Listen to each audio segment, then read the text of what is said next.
নমস্কার বন্ধুরা, আমি কল্পনা প্রতিদিনের মতো চলে এসেছি দেখো আরেকটি ব্লগ নিয়ে। দেখো আজকে আমার দিদি এসছে, হ্যাঁ, মাকে দেখতে। বিজয়ের পরে প্রথম। এবার ওরও তো সংসার আছে না, মা ও প্রত্যেক মাসেই আসে, দুবার তিনবার করে মেজদি। আমরা তিন বোনই তো মাকে দেখি। এই দেখো কী কী, তাই দিদি আসবে বলে ও মাংস টাংস পছন্দ করে না, খাসির মাংস ছাড়া।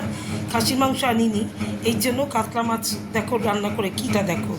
এখানে দেখো ভাত নিয়েছি, করেছি একারি। এইবার এখানে মাছের মাথা দিয়ে মুগ ডাল, এই দেখো এখানে করে নিয়েছি মাছের মাথা দিয়ে মুগ ডাল, হ্যাঁ।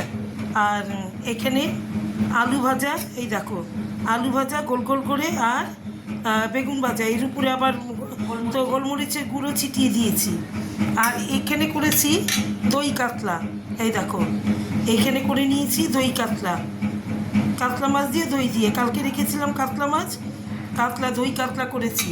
তাহলে আজকে আমার মেনুগুলো হচ্ছে, এই দেখো গরম গরম সাদা ভাত, আর তোমার এখানে হচ্ছে মাছের মাথা দিয়ে মুগ ডাল, হ্যাঁ, মাছের মাথা দিয়ে মুগ ডাল, এখানে আলু ভাজা গোল গোল করে চাক চাক করে, আর বেগুন ভাজা, এখানে দই কাতলা, এই দেখো দই কাতলা, এখানে লেবু, এখানে দই আর মিষ্টি আছে, হ্যাঁ, ওই যে মিষ্টি আছে।